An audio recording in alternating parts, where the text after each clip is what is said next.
Hello, my dear parents out there. I welcome you once again on our program, Parenting as a Sacred Purpose. Namra Lilian Egeri is my name, and I welcome you once again. And before I go further, I want to welcome all our dear children back home for holidays. I ask, please, our dear parents out there, give them some love. Be there for them, speak to them, encourage them, empower them.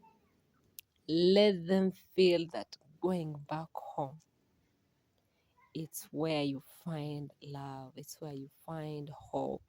You know, sometimes when we go to our homes, it's not like really, it should be a place where we are saying, again, they are going to start complaining, again, they are going to start quarreling.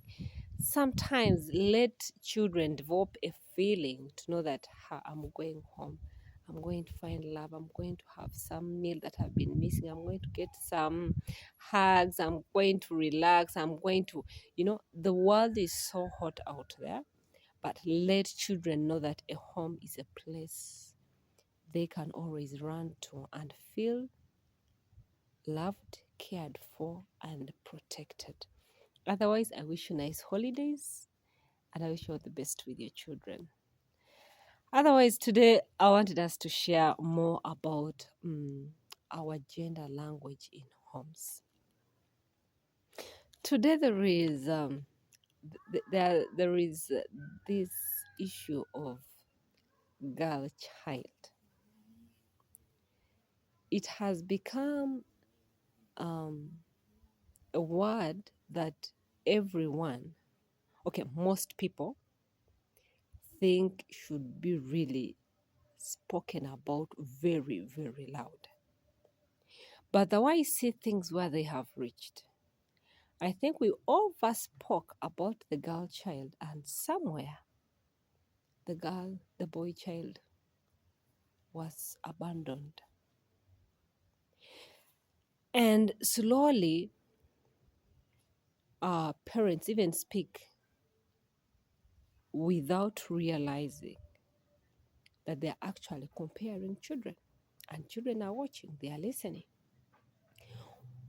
We are kind of creating divisionism within our own children. You speak openly how you would prefer boys to girls. Sometimes, yes, children hurt us, and you find a parent quickly saying, anyway, having boy children is just a loss. I prefer girls. Then you find another and saying, having girls is just a loss.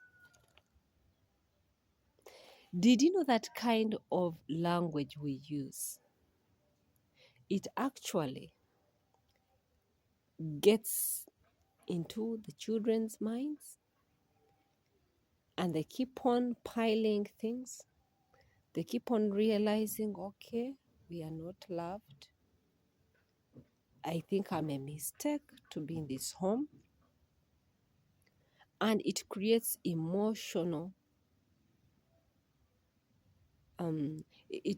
that emotional problem within children quietly.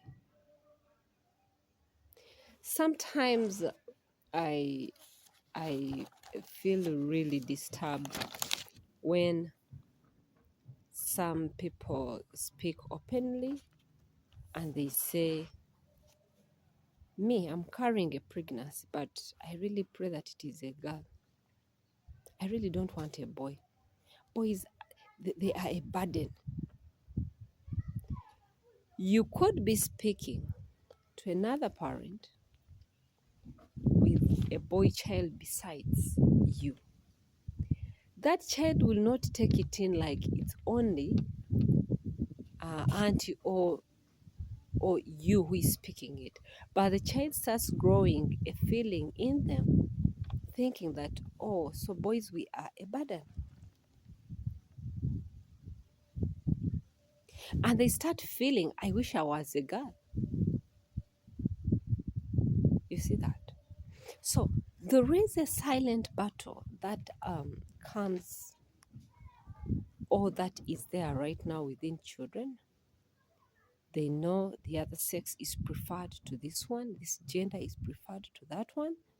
But if the gender that you are the one that is not really loved, or okay, not said not to be loved, like not uh, given that extraordinary care, how would you feel?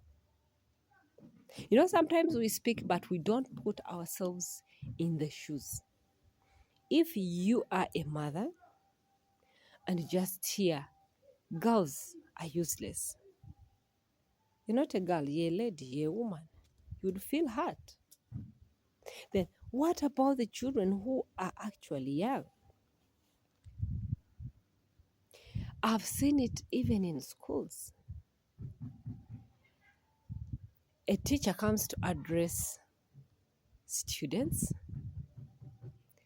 and then the conversation is shifted to which gender is preferred. And yet you're teaching both genders. You boys lie down. For you have to beat you. Girls, for you can go. Sure. So some of these things, we keep speaking them and we don't know how they endanger our children. We don't know how they change the mindset of our children. We don't know the effects that come with what we call simple talks. There is someone who told me that, no, you see, girls are more vulnerable. And I told her, what makes you think girls are vulnerable and boys are not vulnerable? I said, as long as a child is a child, all children are vulnerable. And I said, because you think girls are more vulnerable and you paid more attention to the girls, the boys equally are getting worse. The boys are neglected. The boys feel unwanted. And yet, in this whole world, we are just two genders, a boy or a girl. There's nothing else. So I'm like, it sounds like you're saying girls are vulnerable, but you're creating divisionism. That's all. So such language should not be extended in families. If there are people talking about gender issues and what, in offices, in organizations, in government, well and good. It's up to them. Let the children listen to that from there, and they'll calm down and talk to you as a father and a mother and say, Mom, do you love me? Do you think I'm a burden? Do you think I'm a loss? Tell them, I love you, I love you, I love you, all that I have as a gift from God. But when we carry the gender language in families, in our children, it becomes evil. First of all, it creates insecurity in children. If you know that you are a burden, they're already choosing where a parent quarrels and says, in fact, I will never think of giving my things to boys. Boys, you're very useless. You'll just sell my things. I'll give to my girls. Already you've created a big, big gap between the kids. Even if they're big, they start realizing that, okay, they prefer this person to me. So we are not useful. You see that? When we keep on using gender language in families, we create divisionism. They might play as children, but they start having that in between them. This one is more loved. And actually, as we keep on speaking about the gender language, the girl stands up tomorrow and will tell the brother, you're useless. You see that? Meanwhile, the boy grows thinking they prefer these girls to me. You see how you're creating division in your own family, creating division in your own children with the gender language, comparing them. Sometimes with the gender language, we create a life of wanting to prove. Children start wanting to prove, I can be better than this. If dad or mom think I'm not smarter, I'm going to show them. And that's when they will think of doing all bad things to prove to you that they also matter. They also carry some value. So ask yourself as a parent, what beauty do you think is in gender language in your home?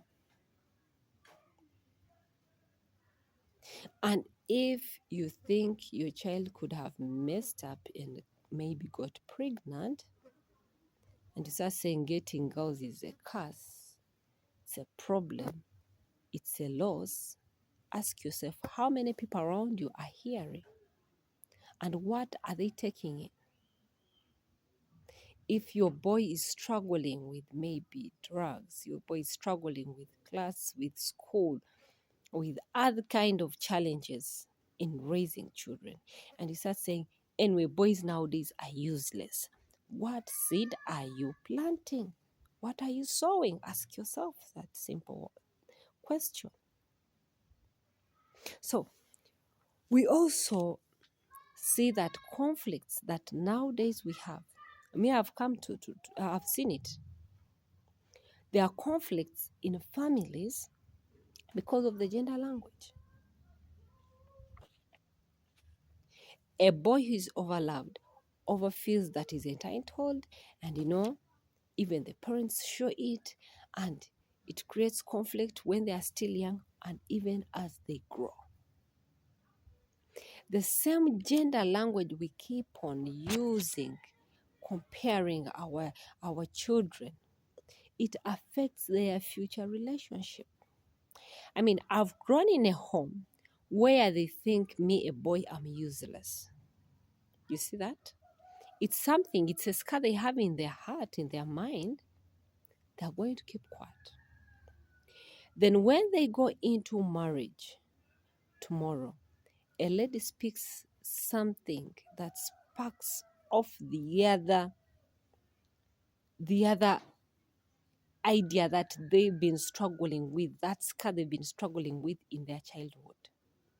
They're like, no, I have to break up with this lady, or I have to show her I'm the man. You see that? So I would encourage parents out there, as long as you are at home, you are with your children, husband and wife, or you're single parent, please leave the other gender issue alone.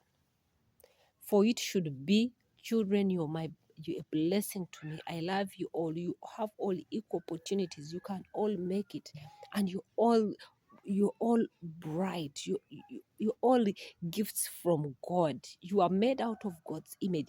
Yours as a parent is to show those kids that they have full potential to perform.